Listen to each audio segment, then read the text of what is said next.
आज हम सामाजिक ज्ञान के बारे में पढ़ेंगे। सामाजिक ज्ञान को 4 भागों में बांटा गया है।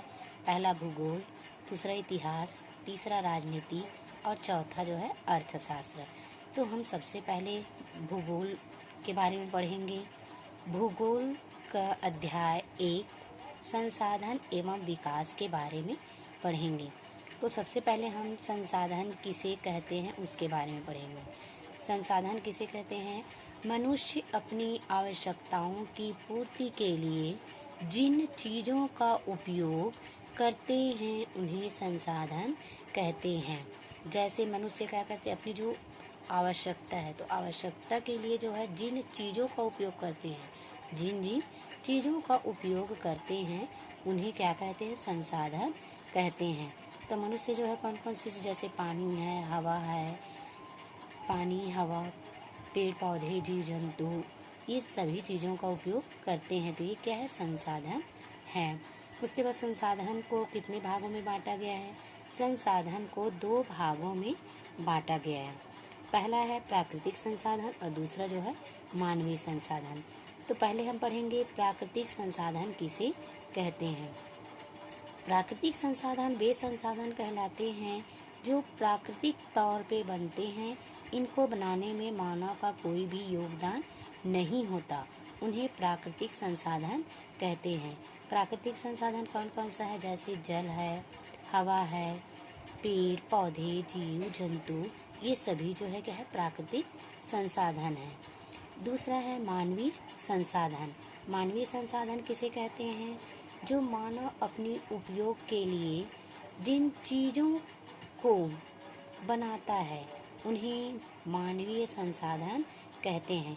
तो मनुष्य क्या करते? अपने अपने उपयोग के लिए उन चीज़ों का उपयोग करते, जैसे टेबल, कुर्सी, बेंच, टीवी, कूलर, अलमारी, इन सभी चीज़ों को मनुष्य क्या करती? अपनी आवश्यकता के लिए उन्हें बनाते हैं। तो वे क्या है? मानवीय संसाधन है।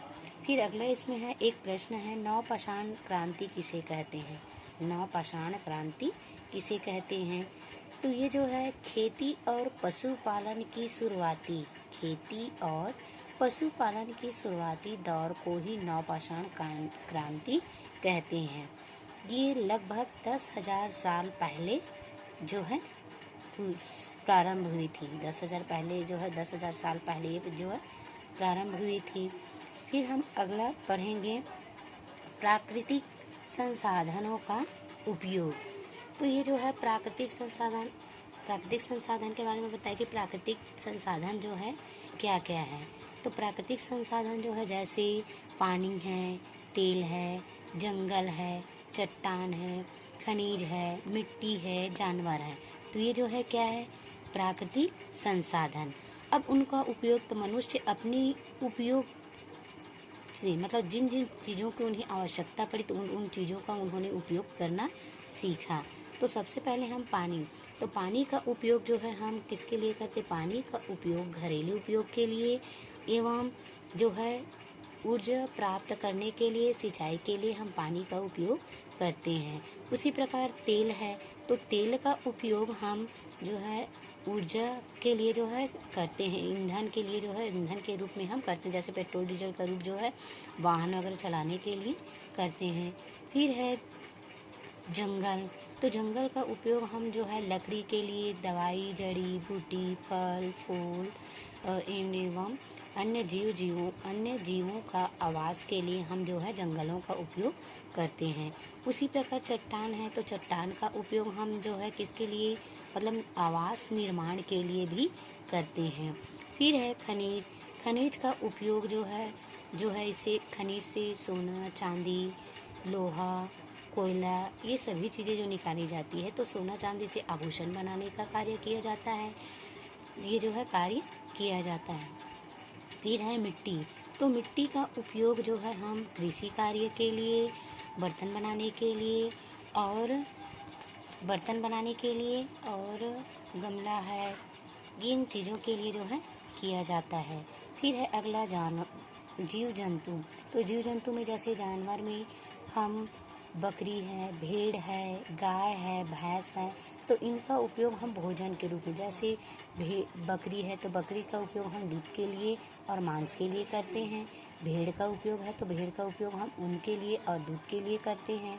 और गाय है तो गाय का उपयोग हम जो है इसके लिए दूध के लिए करते हैं। तो ये क्या हो गया, प्राकृतिक संसाधन जिनका मनुष्य उपयोग करते हैं। फिर अगला है औद्योगिक क्रांति किसे कहते हैं। औद्योगिक क्रांति किसे कहते हैं। तो ये जो है औद्योगिक क्रांति आज से लगभग 250 वर्ष पहले शुरू हुई थी। औद्योगिक क्रांति जो है आज से लगभग 250 वर्ष शुरू हुई थी, जिसे हम औद्योगिक क्रांति कहते हैं। और ये औद्योगिक क्रांति जो है 18वीं सदी में प्रारंभ हुई और फ्रांस में हुई थी, क्योंकि नए नए चीज़ों का आविष्कार, जैसे नए नए चीज़ों का आविष्कार होने लगे तो नए नए प्राकृतिक चीज़ों का उपयोग करने के कारण से ये जो है लोग जो है इन चीज़ों का उपयोग जो है करने। फिर है इंडोसल्फान क्या है। इंडोसल्फान एक कीटनाशक दवाई है। इंडोसल्फान क्या एक रासायनिक एवं कीटनाशक दवाई है, जिनका उपयोग करने से जो है क्या होता है, उनके हमारे आसपास के वातावरण में रहने वाले जो जीव जंतु है, मछली है, जैसे तालाबों में रहने वाले जो जंतु मछली वगैरह है, तो ये जो क्या होते हैं, इन रासायनिक दवाई एवं खाद के कारण से जो है मर रहे हैं। और इनके जो है खाने से मतलब लोगों को अनेक प्रकार की बीमारियां भी हो रही है। तो एक जो है ये जो है एक प्रश्न पूछे जाते कि इंडोसल्फान क्या है, तो उसको सरल भाषा में बताएंगे कि इंडोसल्फान एक रासायनिक एवं कीटनाशक दवाई है। फिर अगला है अपशिष्ट पदार्थ किसे कहते हैं। अपशिष्ट पदार्थ किसे कहते हैं। तो अपशिष्ट पदार्थ मतलब उत्पादन या उपभोग के समय, उत्पादन या उपभोग के समय जिन तत्वों को अनुपयोगी मानकर फेंक दिया जाता है। जो है उत्पादन, जैसे हम किसी भी वस्तु का उत्पादन करते हैं या उनको उपभोग करते हैं, तो उस समय जिन तत्वों को हम अनुपयोगी मानकर क्या करते हैं, फेंक देते हैं, तो वही जो क्या कहलाती है, अवशिष्ट पदार्थ कहलाती है। जैसे गर्मी के दिनों में गन्ने से गन्ने का रस निकालते हैं, तो रस का उपयोग हम जो है पीने के लिए करते हैं, और उसके बचे हुए जो खोए होते हैं उनको हम अनुपयोगी समझकर फेंक देते हैं। उसी प्रकार घर में सब्जी का उपयोग करते हैं एवं फल है तो उनके जो है क्या करते हैं, मतलब सब्जी को जो है छीलते हैं तो जो उपयोग की होती है उनको हम उपयोग में लाते हैं, और जो मतलब उपयोगी नहीं होती उनको हम क्या करते हैं, फेंक देते हैं। तो वही जो है क्या कहलाती है, अवशिष्ट पदार्थ कहलाती है। ये भी जो क्वेश्चन जो है 2 नंबर में पूछे जाते हैं कि अपशिष्ट पदार्थ क्या है या किसे कहते हैं, तो हमको एक सरल भाषा में बताना कि उत्पादन या उपभोग के समय जिन जिन तत्वों को अनुपयोगी मानकर फेंक दिया जाता है उसे अवशिष्ट पदार्थ कहते हैं। उदाहरण के लिए जैसे गन्ने का जो है रस निकालने के बाद गन्ने की खोई, घर में जैसे सब्जी के छिलके, फल के छिलके, ये जो है क्या है, अपशिष्ट पदार्थ के जो है उदाहरण। फिर हम पढ़ेंगे प्राकृतिक संसाधन। तो प्राकृतिक संसाधन के बारे में बताइए पहले कि प्राकृतिक संसाधन किसे कहते हैं। प्राकृतिक, एक बार फिर से बता दूं, प्राकृतिक संसाधन उन्हें कहते हैं जिन्हें बनाने में मानव का कोई भी योगदान नहीं होता, वे प्राकृतिक तौर पे बनते हैं, उन्हें हम प्राकृतिक संसाधन कहते हैं। तो ये जो है प्राकृतिक संसाधन को जो है 2 वर्गों में बांटा गया है। पहला जो है जैविक संसाधन और दूसरा जो है अजैविक संसाधन। तो सबसे पहले हम जैविक संसाधन किसे कहते हैं उसके बारे में पढ़ेंगे। जैविक संसाधन, जो संसाधन जीवों पर आधारित होते हैं। जैविक संसाधन किसे कहते हैं, जो संसाधन जीवों पर आधारित होते हैं उन्हें जैविक संसाधन कहते हैं। जैसे लकड़ी, मछली, कोयला, खनिज तेल को भी इसी श्रेणी में रखा गया है, क्योंकि ये जो कोयला और ये खनिज, तो कोयला और खनिज जो है मृत जीवों से मिलकर बनते हैं। मृत जीव मतलब मरे हुए जीव जंतु से मिलकर के बनते हैं। दूसरा हम पढ़ेंगे अजैविक संसाधन। दूसरी ओर जो निर्जीव भौतिक संसाधन, निर्जीव भौतिक संसाधन मतलब इसमें जो है भूमि है, वायु है, जल है, धात्विक खनिज आदि को हम जैविक संसाधन कहते हैं। फिर है इसमें ऊर्जा के स्रोत के आधार पर इनको 2 वर्गों में बांटा गया है।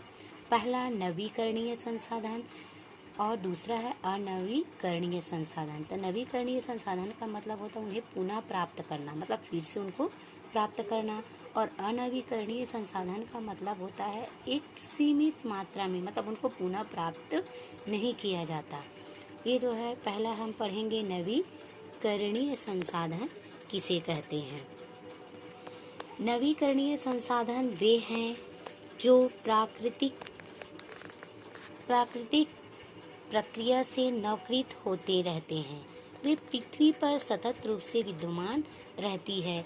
जैसे पृथ्वी पर वायु जो है हमेशा रहती है, जल है, वन है, पशु पक्षी, ये जो क्या रहती है पृथ्वी पर हमेशा जो है विद्यमान रहती है।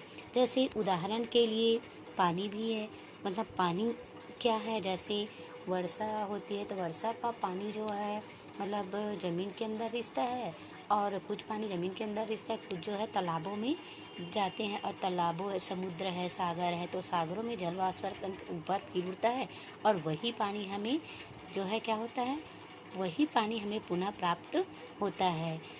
तो ये जो है क्या है नवीकरणीय संसाधन। तो हम इसको सरल तरीके में बताएंगे। नवीकरणीय संसाधन वे संसाधन हैं जो प्राकृतिक प्रक्रिया से नवीकृत होते रहते हैं।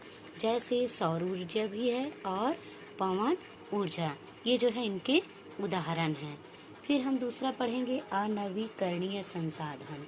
अनवीकरणीय संसाधन वे संसाधन हैं जो एक सीमित मात्रा में उपलब्ध है, उनका उपयोग करने के बाद भंडारण क्या हो जाते हैं, कम हो जाते हैं। वे अपने आप नवीकृत नहीं होते, ये जो है अपने आप नहीं बनते, इनको बनने में हजारों वर्ष लग जाते हैं। इनको बनने में कितने हजारों वर्ष लग जाते हैं। उदाहरण के लिए जैसे लौह अयस्क, कोयला, खनिज तेल, ये जो है पुनः मतलब फिर से हम उसको प्राप्त नहीं कर, जैसे एक बार इनका उपयोग करने के बाद हम उसको फिर से पुनः प्राप्त नहीं कर सकते, और इनको बनने में हजारों वर्ष जो है लगता है। तो यही जो क्या कहलाती है नवीकरणीय संसाधन जो है कहलाती है।